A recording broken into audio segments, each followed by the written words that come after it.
What's up, everyone? Welcome to the Champion Living Podcast, where we believe that consistency, perseverance, and not taking life too seriously are the keys to success. I'm Doug, the founder and owner and head coach of Champion Living Fitness. Each week, I'll be joined by my coaching staff with the vision of providing trustworthy information about fitness, nutrition, and mindset, and how this all applies to being a professional rodeo athlete, as well as people from all walks of life. Are you ready to become a champion? Let's go.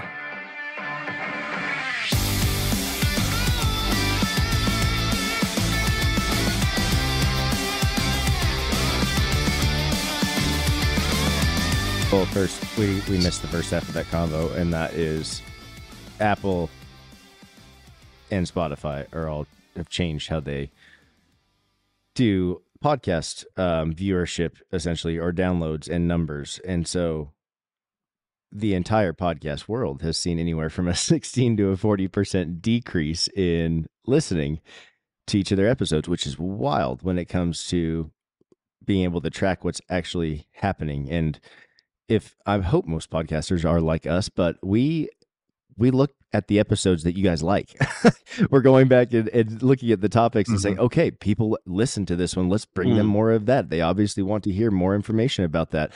And so it just makes it almost impossible. Now, we were sitting there having a meeting yesterday about it all, and we're like, what is happening? We're trying to get topic lists. It's just wild. It's the wild, wild west again. Who knows? But what Tyler was saying is just making sure that you are actively downloading or listening. It says every 15 days it will, if you're like have a show that you've earmarked or whatever and you want it to download, if you don't listen for 15 days, it'll stop doing that and stop reminding you because it thinks you're not interested. But if you're like me, you save a lot of podcasts for like road trips. And so I will literally have stockpiles of episodes that I've been saving for 2 months or 3 months. And then I'm going on this road trip that is, like last week I did 2,000 miles. That's 30 hours of driving. I listened to a bunch of podcasts in that 30 hours.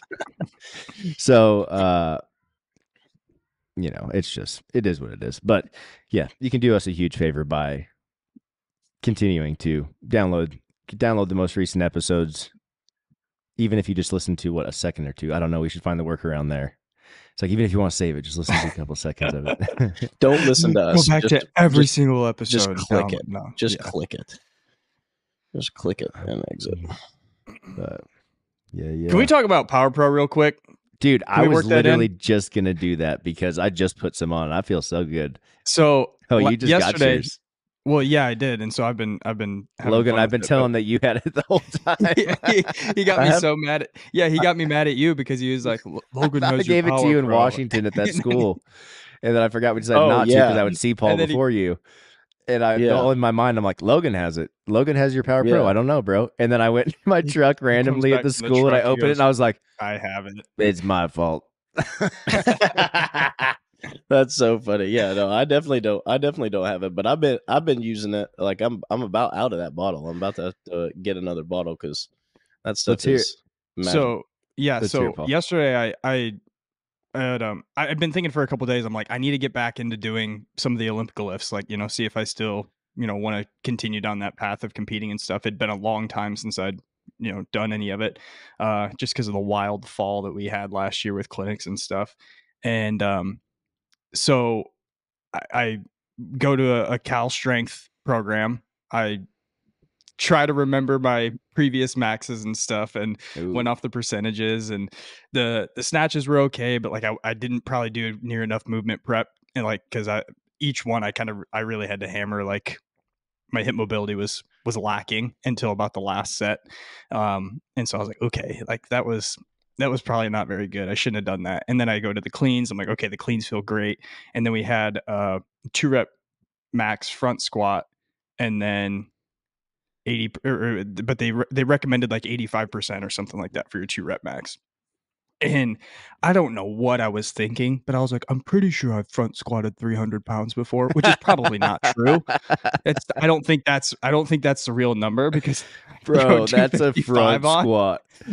300 is a front squat. Oh, and Charlie enters the gym at the same time, and I'm like, oh, watch out, child! Like I've got a lot of weight here, and so I back up out of the rack and I go down, and like when you Mashed you can feel it potatoes. like when you overreach. Yeah, like I get to the bottom of that and like my back locks up and I'm like, I've got to get out of here. And so I just like drive through the floor and I get the weight up, thank God. But I was like, okay, my math was wrong. Like I have that was not real. And so but I immediately knew like today I was going to be hurting. Like before I finished the session, I was like, I'm going to be hurting tomorrow bad. Yep. Like my back was like jacked up. And so I go to lay in bed last night. My hips just hurt so bad from whatever I did to them. And I was like, stupidity. The Power Pro. Yes, stupidity. My hips hurt terribly bad because I was stupid. And I was like, oh, the Power Pro. Like, I bet that'll help.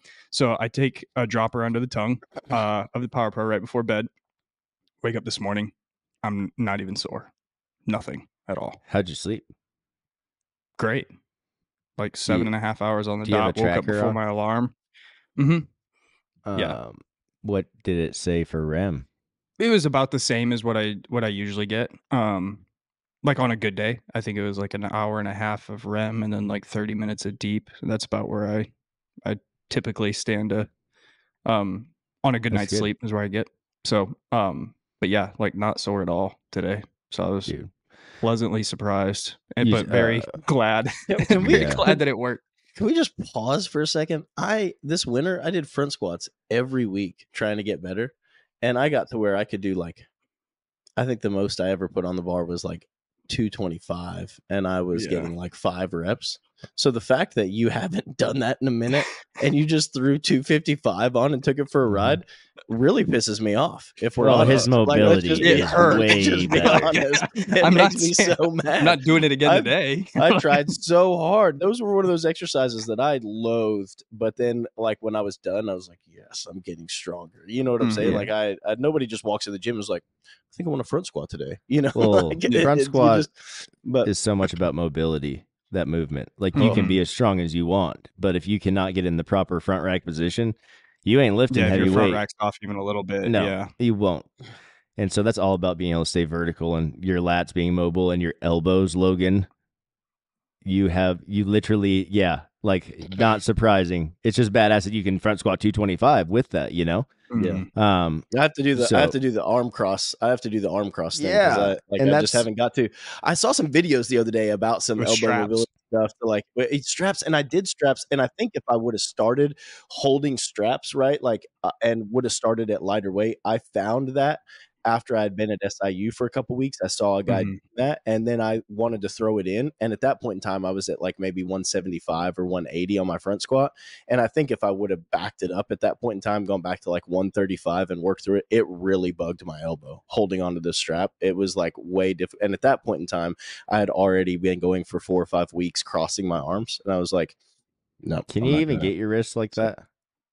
I mean, I can get my wrist is fine, but that's as much as I can bend it right there. Versus this one, like, I mean, I could easily get in that position. I would take some work, right? It would take some shoulder mobility. Well, and that's the thing is like I couldn't do that either 2 years ago. Yeah, like I mean, I've crossed my arms every time I front squatted my whole life until 2 years ago.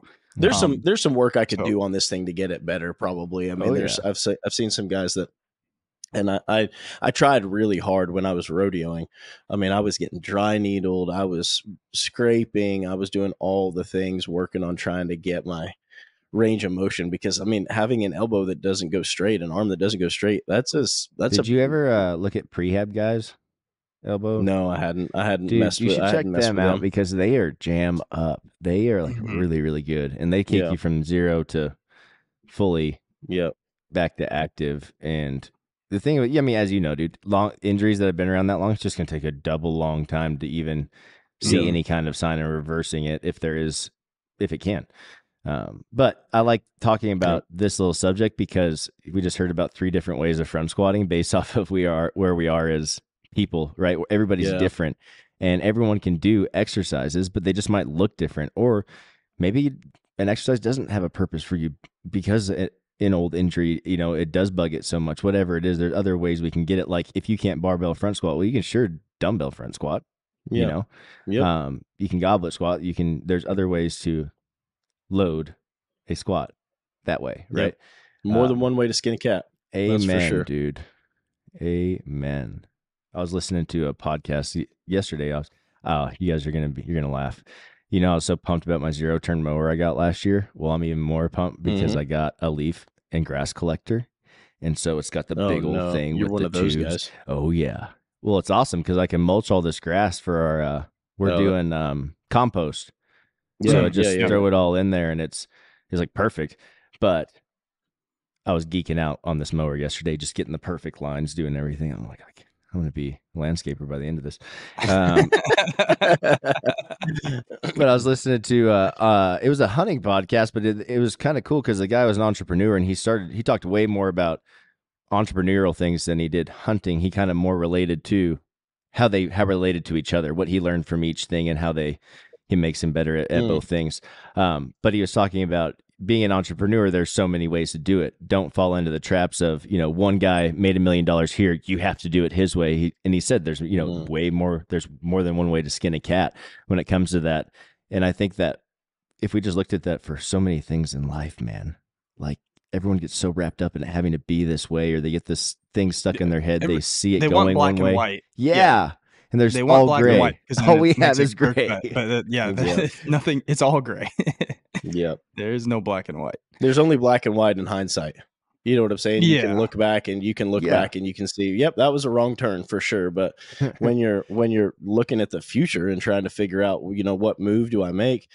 There's obviously, we were just talking about this yesterday morning. I was talking about this with a guy, and we really want these big billboards. We really want these big signs that say turn left here. And we just don't get those, right? But there's obviously wrong turns, and you can see from the beginning that does not look good. But for the most part, at those forks in the road, it doesn't really make that big of a difference. Like everything works out the way it's kind of like, do I want to go this way or do I want to go that way? Both ways can probably get you where you want to go. You know what I'm saying? You just kind of have to, it just kind of depends. And so anyway, because I've spent a lot of time in my life, there was like when I quit rodeoing and tried to decide if I was going to rodeo again, like, do I do it? Do I not do it? And I just wanted a sign. You know what I'm saying? I can remember I just wanted God to like tell me, like, it doesn't work that way. Like, you can or you cannot. What I found is like those wrong turns, it might take longer to get where you want to go, but like you usually learn something in the meantime that ends up paying off, like once you do finally get there. Whereas if you had taken the shortcut or the direct route, you miss out on the lessons learned from the wrong turn. Yeah, that's exactly right. That's exactly right. And as you get older, you get better at seeing the signs of a wrong turn and trusting that, I need to go the other way because last time I did that. Yeah. Don't touch that. Yeah. Ow. Yep. I had touched it. I can't help it. It's spot on, man. All the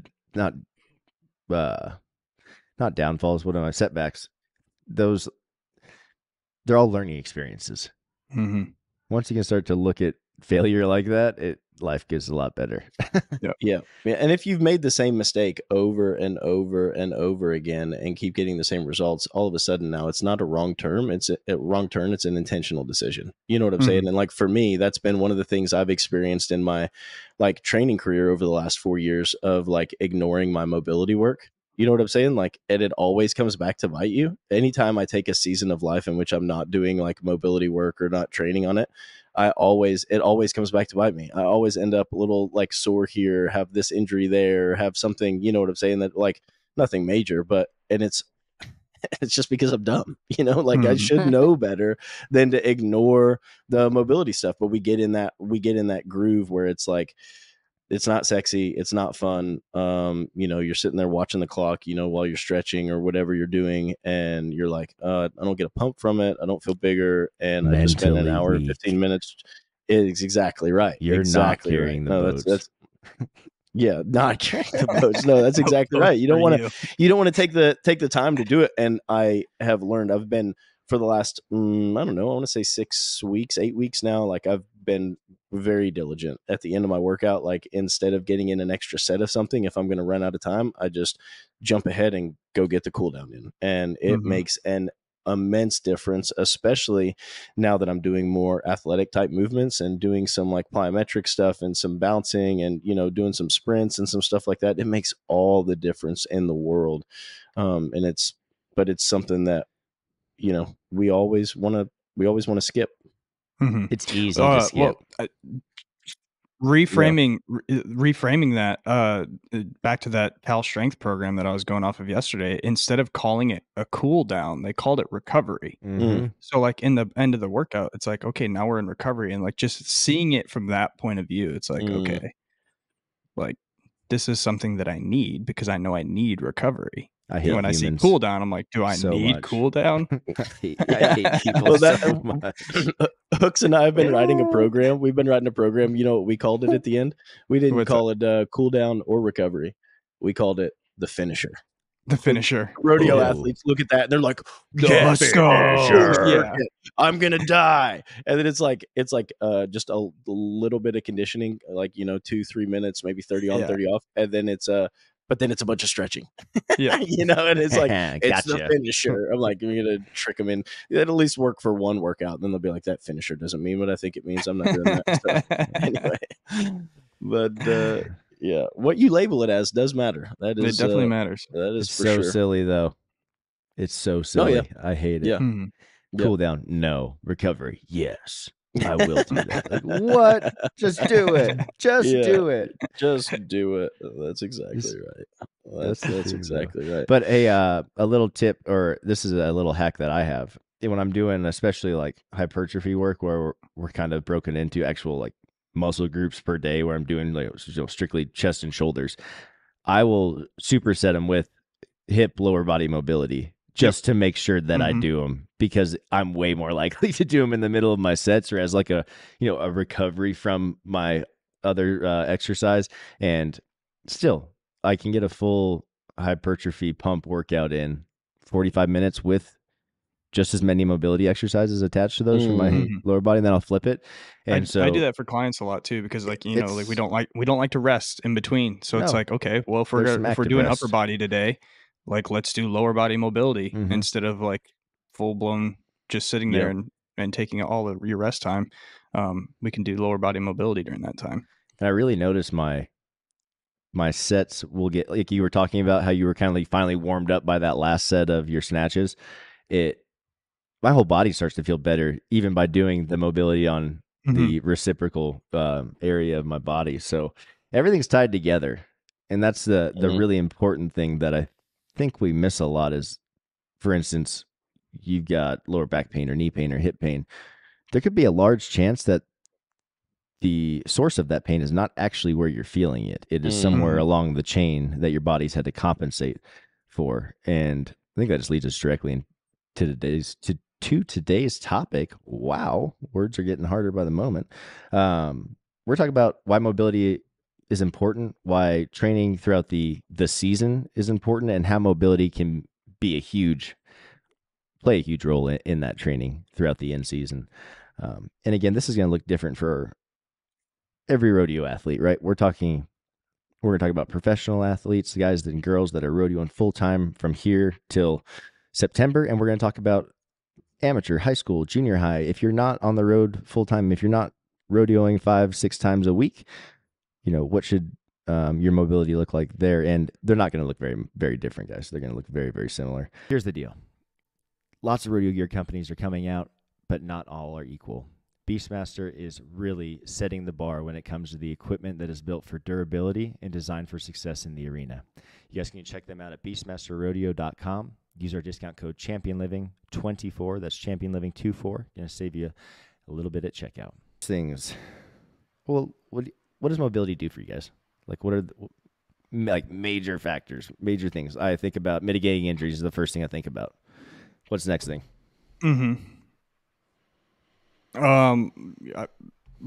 To give just an example that's on the top of my head right now is like, so we allow the central nervous system to get comfortable in different positions. So the reason like why I was having trouble with my snatches, and I guess to kind of go a little bit deeper, is like I was catching really high the first couple sets, and I was having a hard time like getting my hips all the way down to catch it like in a full snatch. I was more or less power snatching like my first set or two. And my hip had been bugging me for the last few weeks, and I realized by the end it was more of a protection thing. Since my hip was bugging me, my mobility seemed like it was limited, but it really wasn't. It was just my central nervous system was uncomfortable in accessing those positions because it was more like, I guess, scared would be like the unofficial way to put it. But by the end, like just getting lower and lower each set, by the time I got to the last set, I was able to catch in the bottom position, because it wasn't that I lacked the hip mobility, or I just couldn't access that position at the moment because my central nervous system was tied up in thinking, or tied up in, it doesn't think, but you know what I mean, tied up in keeping me and protecting that area. That's too bad your central nervous system couldn't have picked your front squat weight. Yeah, I wish it would have. No, you're exactly right. That protective mechanism is there for a reason, right? And it does. I mean, it's why you might, feel that tightness and trying to bend over and touch your toes or do something of that nature, right? You're going to get tight there. And really the central nervous system is like, hey, we can't go any farther than that without tearing something. And so, it's a good thing that we have that, that protective mechanism. Well, it's a feeling. Tightness is a feeling. Your body is telling you that, hey, this area is not mobile right now. It needs to be lengthened. It needs to be taken care of. It doesn't necessarily mean that you're going to tear something, but like feeling tight is definitely a sign that your body's saying, hey, your mobility is not where you need it to be. You need to prime this system and get it ready to go. And so we start talking about injury mitigation and mobility. If you are increasing that range of motion, right, and helping that tightness feeling go away, we know that we're working towards potentially mitigating injuries that can happen in the arena, or hell, even in the gym. Yep. What about, we talk about like things we do over and over, like motions or movements or the lack of. How can sitting and Rodeo, and I think this is where you were headed, Logan, but the sitting all the time, the driving, what can that kind of activity, or they're not in a sedentary lifestyle because they're getting out and rodeoing in between, but if we start breaking down the hours of time driving and time being out of the car, like you're more time in the car and sitting. So what can that lead to mobility wise, and how do we address that? Yeah, I think that's a really good point. I notice a lot of guys rodeoing, young guys, they get one of those lumbar supports, you know what I'm saying? Because their low back starts hurting. And while that can be a good thing, a lot of times when we're sitting for long periods of time, our body is really good at adapting. That's what our body's main goal is in anything we do. Resistance training, all the things. It's adaptation. It's trying to get better at whatever it is that we might be doing.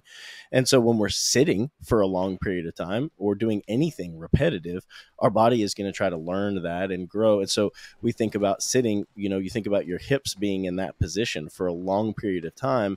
And when it's repeatedly in that your hip flexors might be in that shortened position, right? You're like in that sitting motion. When you get out and you try to go spur a bucking horse, it's going to start to affect your movement patterns and just the way you walk. A perfect example, rodeo athletes and high-heeled cowboy boots. Right? We wear high-heeled cowboy boots all the time. Well, I mean, that affects us from the ground up. It changes the way that we move. It changes over time. It's going to affect hamstring length. It's going to affect so many different things that can potentially everything. I'm not trying to make this the high-heeled cowboy boots the boogie monster, but it could potentially add to some injury later on because our body is compensating for something that it wasn't designed for. And so that's the importance of throwing in, like you said earlier, Doug, like people talk about back pain. I mean, you can throw on, you sold me a pair of boots that you were like, I can't wear these because I wore them around for a couple hours and my back was killing me. Well, why was your back killing you? Because your body wasn't, they're taller heel. Your body wasn't used to wearing those, right? Your body's compensating. Your back's overworking. It was bothering your back. Well, the problem wasn't that you have a weak back. The problem was that it elevated your heels, and it's exactly right. And then that changed everything from the ground up. And so it's the same thing. A lot of times the source of the pain isn't the site of the issue. You know what I'm saying? So that's why incorporating a few mobility exercises into your routine, whether it's at the end of your workout or whether that's your workout in and of itself. I don't have time to get in the gym, but you can do some mobility work. That can change everything in accessing those ranges of motion that you might not be regularly using at your desk job or driving to the rodeo or in high-heeled cowboy boots all the time. It's can help offset some of the negative things about our lifestyle that our body tries to adapt to that can lead to injury potentially. Absolutely. And in that same sense, if you're moving poorly in the gym, so if you have poor mobility and you're exercising and you're not able to express those full ranges of motion, we are definitely setting ourselves up for some muscle imbalances and some other injuries and pain to be happening there. So for what I'm saying with this, the biggest tip I have is if you do feel like, for instance, a shoulder press is probably the and a deadlift, but shoulder press is the easiest thing I can think of.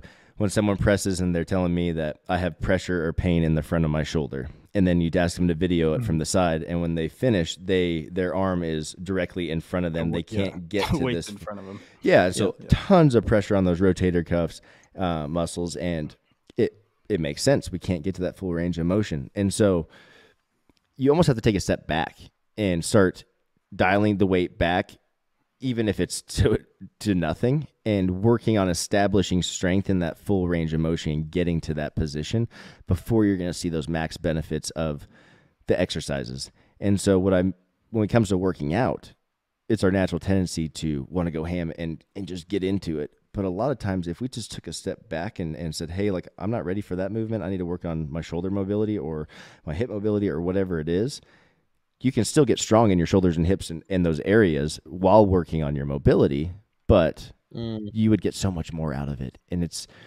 like putting the cart before the horse, right? Is that the right saying? Yes. Yeah. Yeah. In the long term, you're going to be, you're going to be able to build way more muscle in the long term, or you're going to be able to add way more weight in the long term if you establish those correct. So right now in the short term, it feels like, well, those jerks on that podcast said that I shouldn't be shoulder pressing because I can't get my arm directly overhead. You have two options. You can either listen to us and you can start working on some shoulder mobility and take a little while, take a few weeks, take a month or two, back the weight off, start working on a full range of motion. And then guess what? In 6 months, in a year, you're going to be shoulder pressing way more than you would be if you did option 2, where you just keep pressing the weight like, oh, it's fine. Yeah. And you're probably going to end up with some shoulder issues. And so it's like that rubber band we've talked about. Like, you got to pull it back. It feels like you're going backwards, but you got to pull it back so that it can shoot forward. Absolutely. And that kind of brings us to this next point of having full range of motion is going to increase your ability to build muscle. Because like what I was just talking about, you're going to get more out of each rep because you are able to express that full range of motion, use those tendons and muscles through every bit that they're supposed to be working, right? And so being able to be mobile is going to also help you get stronger, which is awesome. You know, getting stronger, becoming more bulletproof or durable, if you will, all at the same time is like, it's the biggest bang for your buck when you ask me, like, if there was some, if I hated working out and I was going to choose one type of thing to do, I'm going to recommend mobility. Yep. Because I've done mobility sessions where I came out with a pump and it was from holding all these isometric holds and things like that, but still it was like, whew, okay, that was good. And I'm kind of just going on down the rabbit hole, but even over the last 2 seasons, I've been playing with this really hard with my guys in season that are rodeoing full time. And it's these last 2 years is where I've seen guys finish the season and say, I'm ready for more. Can we continue this on? Can we keep going? And that hasn't happened. And they were extremely adamant on doing their mobility work. Can we break down really quickly? This just made me think about mobility versus flexibility and what the differences are. Paul, you got that? Yeah. So flexibility refers to like passive ranges of motion. So if somebody grabbed my arm and, pulled it behind me, however far it can go, like that would be passive. Whereas if I am bending doing down, myself, touching your toes, moving it. Is that flexibility? Okay. So bending down, touching your toes, that would be like flexibility, and even like, you might have more of a range if somebody helps you, like somebody like applies pressure to your back. You can even reach even deeper, but you yourself, like with no added resistance, you can only reach to a certain, part. Like that would be passive range of motion. That's flexibility. Mobility is having strength through your end range of motion. And so the goal of mobility is to strengthen while increasing your end range of motion. So you want to be able to bend further or what have you, like whatever part of the body you're looking towards, but you also want to be strong in that position too, so that you can come back out of it safely. So you can get back out of it. Yes. Mm-hmm. Being strong in that end range is the angel at the top of the Christmas tree. That is what we're working for. And that's where we run into a lot of non-contact injuries occurring, because we get in these end ranges of motion and we can no longer support that. Our system is breaking down, right? One example, I don't know, it's going to be hard to explain it if nobody's ever seen it, but like if you're in a 90-90 position, anybody that's been one of our clients or gone through one of our programs, they're going to know what the 90-90 position is with your legs. And so one thing that came up a lot at OPA was like, we were doing internal rotations with that back leg, and guys are like, I can only get my foot this high up off the ground. I'm like, okay, well, hey, hang on a second, relax. And I grab their foot and I pull it up and it's dang near to their shoulder. And I'm like, do you see how far that you can move? Like, but you only have the strength to move it up a couple inches off the ground, but you can move it but I can passively move it several feet off the ground for you. And so I was like, that's the difference between flexibility and mobility. Yeah, exactly. And it's not that they're not flexible, because they are. Yeah, they have the flexibility. They don't have the mobility. Yep. Oh, go ahead. I'm sorry. No, I'm just going to say that's where so many injuries come from, is having a range of motion that you don't own. You're not strong there. I mean, I'd given the example on the podcast before where for a long time my shoulder mobility was horrible. Not that it's great today, but I was like going to fix my shoulder mobility before I knew any of this, before I was even coaching. And I did box stretches, different things. I stretched my shoulders for, it was COVID. There's nothing going on. 30 minutes a day, I'm just stretching my shoulders. Later that summer, I get a flank strap wrapped around my free arm. It jerks my free arm into a range of motion, a position that I had, but that I did not own because I wasn't strong there. I was just working on flexibility. Tore my rotator cuff and my labrum, partial tears in both of them. And but it was because I had an increased range of motion that I was not strong in. And I would have been much better off to be working on overhead holds or working on, light shoulder presses and really focusing on finishing with my bicep up by my ear, working on getting that range of motion through mobility exercises as opposed to just static stretching. Yeah. And I like mobility exercises a lot too. It teaches you, well, let's get into this. Quality reps over the quantity of reps is the most important thing when it comes to mobility, right? And so what I like about mobility exercises is it teaches you so much about how your body moves.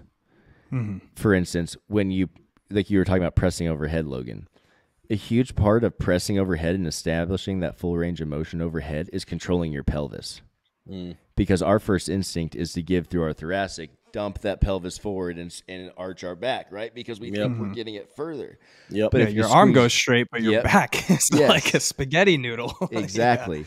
And so once we can figure that out in our head and feel that, like, okay, that is not right, we can squeeze our pelvis down and squeeze our core down and actually squeeze our glutes and really reach up there. I can feel tension literally from my ankles all the way up to my hand when I do that, right? Your whole body's locked in. So you learn so much about how your body moves. And, if you don't own that range of motion, like you were saying, whether it's rodeo, whether it's lifting weights or really anything, running, like you are going to end up hurt. You have to take care of the mobility, and quality reps over the speed of them or doing as many as you can, going all batshit is going to be the way to go. You have to focus on the quality. I think Tosh made a reel on that, just pretty much outed me. She should have tagged me in it, where she was doing some figure 4 hip contours and she was moving like really fast through it. And she was like, FYI, this is not doing anything. And I was like, just at me next time. Like, just, but it's so true, because you get out what you put in. As far as, I'm working with a high school basketball team, and one of our warm-up exercises is prone YTLWs. You want to talk about see somebody move at 1,000 miles an hour. You do anything laying those pro and YTLWs, they get spicy quick.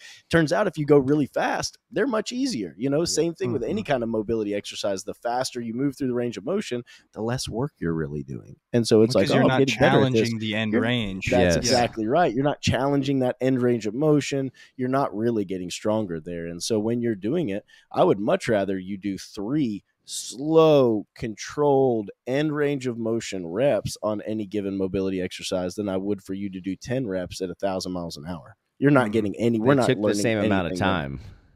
Yeah. That's exactly right. Yeah, no, you just sweat a lot less. when you go fast because it's so much easier. It is. It's way exactly easier. Right. And we say emphasis over quality movements in anything that we coach or talk about here, like whether it's mobility, lifting weights, dude, even cardio. Like you can do that in a controlled like tempo setting, if you will. You're going to get so much more. Yeah, you're going to get so much more out of slowing down and getting it right, and then you will be able to increase so much faster. Whether it's the speed of the movement, the strength, whatever. Slow down in the beginning. Get it right, and then move on as you can from there. But you need to focus on every rep being perfect.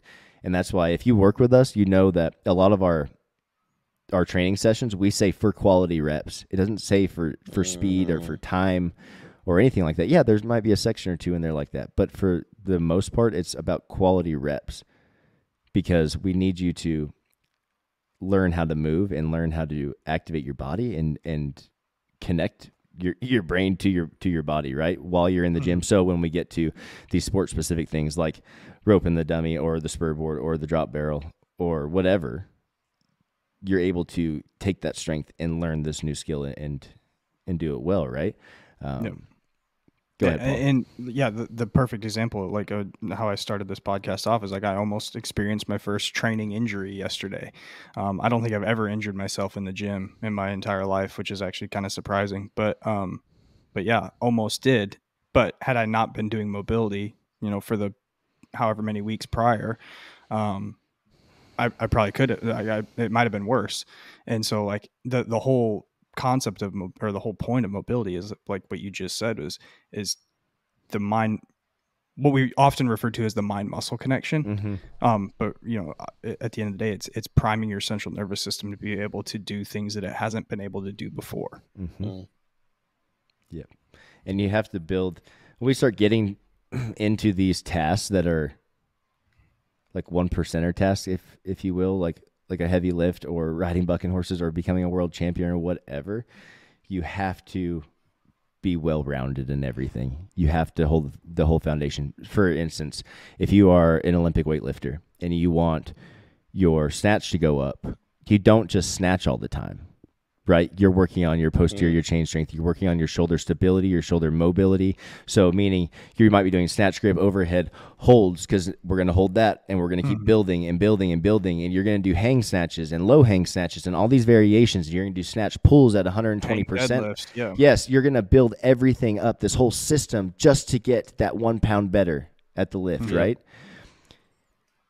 Guys, girls, in rodeo, you miss that.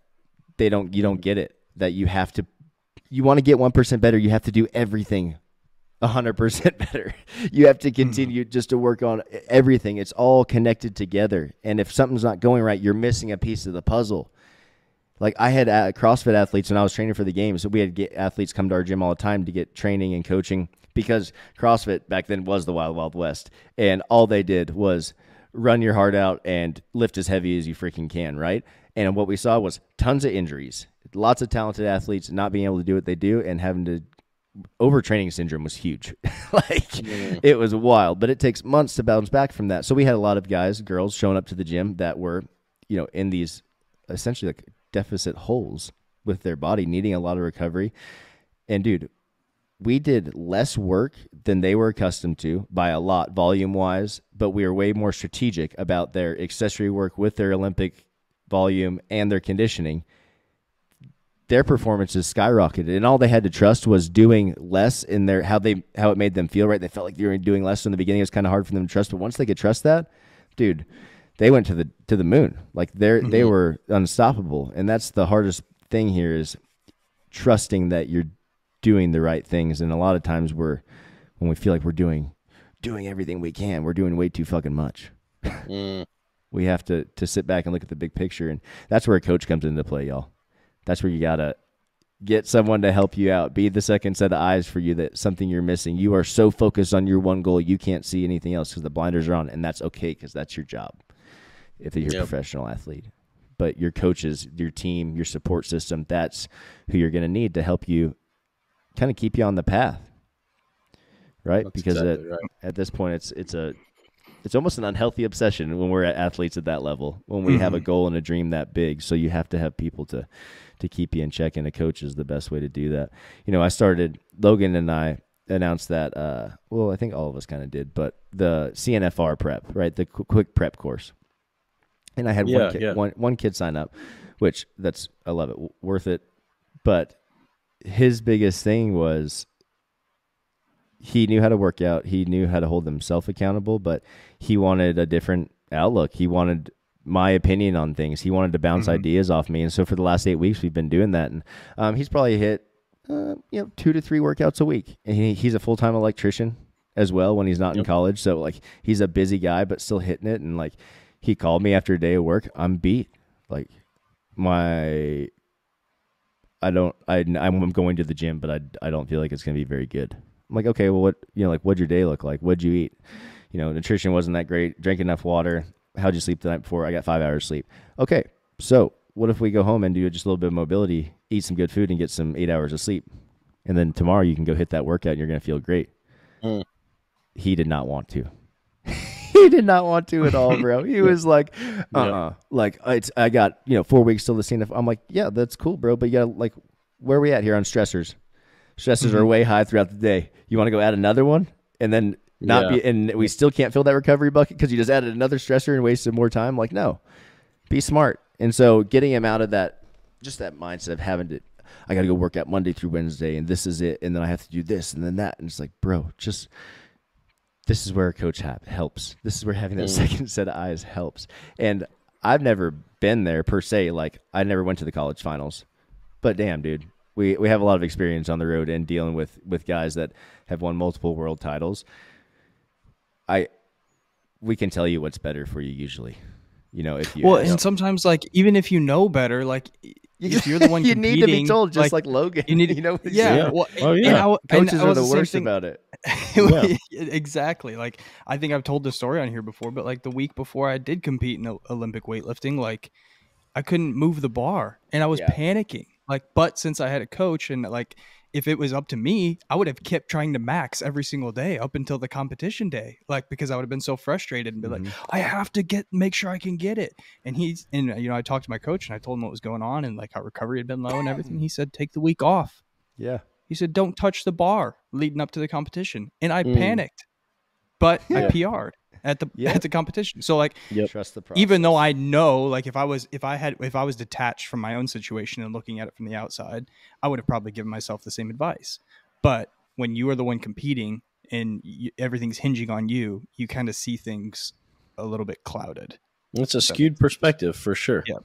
It's 100% because you're so invested and it's your career. You know what I'm saying? And it's not that we're not invested in our client stuff, but we're just able to see that bird's eye view. We're able to see the big picture. You know what I'm saying? I'm not prepping you for the college finals. I'm prepping you for the NFR 2025, right? And the college finals is the next thing that we've got coming up here. And so like, we've got to think about the big picture and long-term athlete development. And how does this, and how are we going to actually get better? Are you, like the thing we said at maybe last podcast, pushing through or getting better? Choose. You know what I'm saying? And there's a time to push through, and there's a time to decide to get better, and that's 99% of the time is let's take a step back and let's get some rest, and then you can actually get better.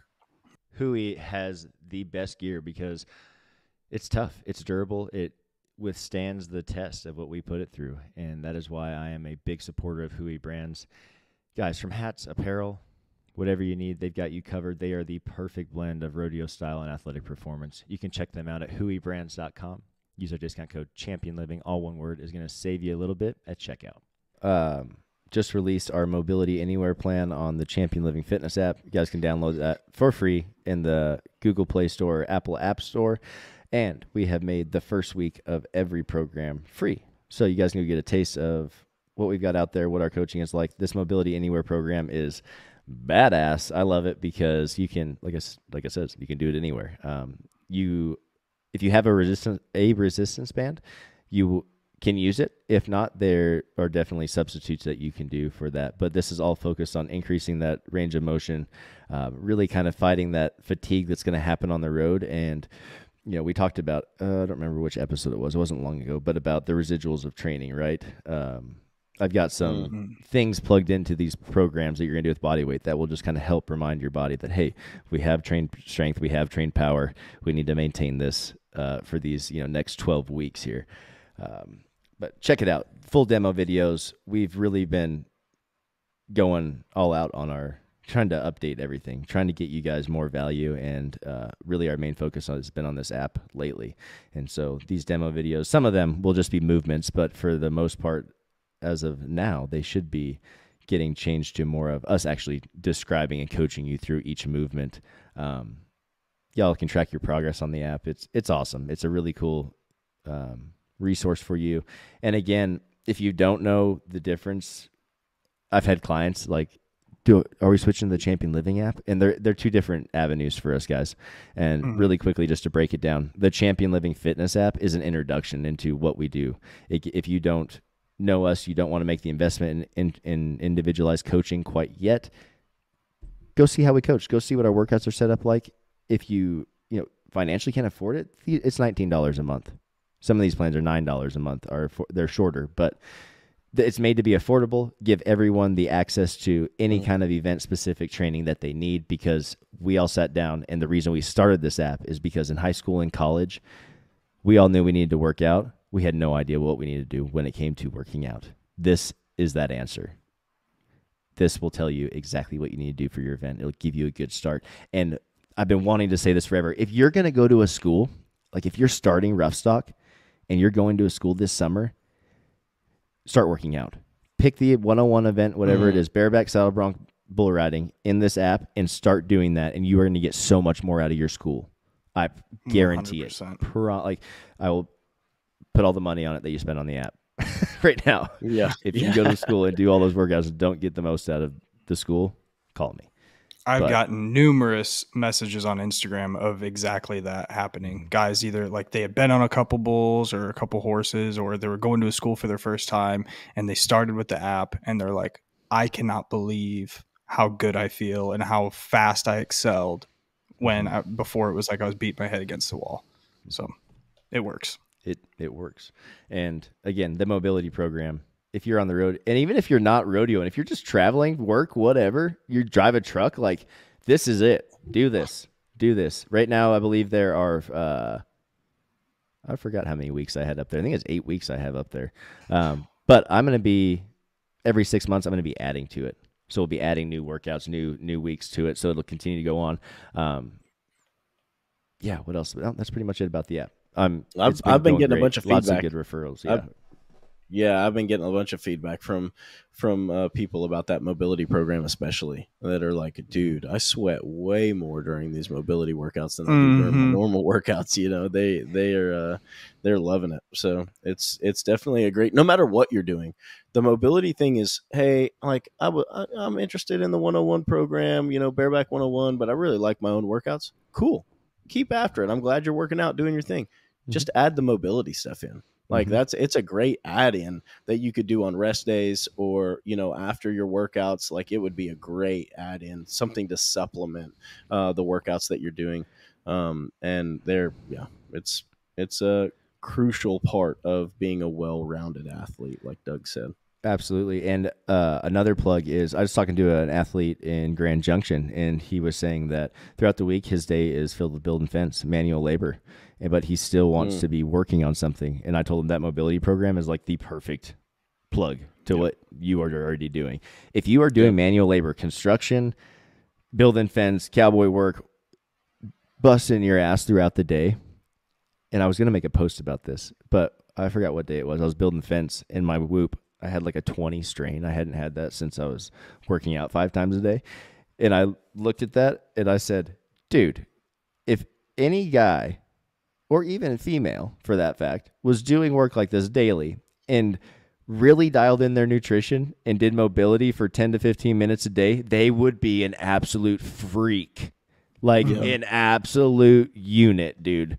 Yep. All around would be just jacked, shredded, be able to do whatever they wanted to do. And if you add the mobility to that, you're fighting all the tightness and things that are going to happen from that kind of labor. How many guys, even after rodeo, are going into that kind of work? Tons. Tons. And now they're fighting the rodeo, the fatigue from 20 years of getting on buck and stock or whatever. And now they're having to go do hard work. Like, it's not too late. It's never too late to start doing mobility or start exercising. So age is just a number. Get after it. You know, if you are someone that's tight and you rodeo a long time ago and you don't anymore, do this. Do the mobility. Anybody can do it.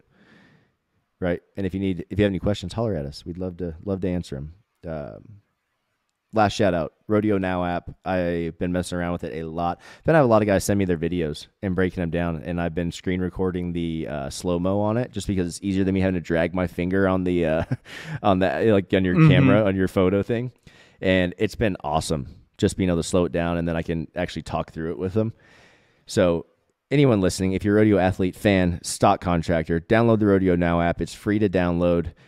You can look up all the stock that you're going to get on as long as it's uploaded. If it's not, you get to upload it and start that page, start building that profile for them. So do that. And stock contractors, if you are especially raising bucking stock, you need this app. Download it, create profiles for your animals so the guys can see what they look like. If you're tired of your colts and calves getting turned out at rodeos, this is your solution. There's no more, I don't have a video, right? The young stock needs a chance too, and it's your responsibility as a contractor to have the video, give them a shot. Guys aren't being pussies because they don't want to come be test dummies for you. We're past that, Amen right? To that. Yeah. Amen to this that. is a business. Treat it like a business too. Download Rodeo Now app, and let's change the game. Woo! Guys, until next time, we'll catch you later. Y'all, if you're having trouble sleeping or you've got really achy muscles, Power Pro CBD has teamed up with us to bring you their tinctures and their warming lotions. Guys, these have been a crucial part of my nightly routine. Y'all can check them out at PowerPro, PWRpro.com. Use our discount code ChampionLiving, all one word, to save you a good chunk of discount. If you want to learn more about our coaches and program options, make sure to swing over to our website at www.championlivingfitness.com. You can fill out the Become an Athlete form to set up your free consultation and have all your questions answered by a coach.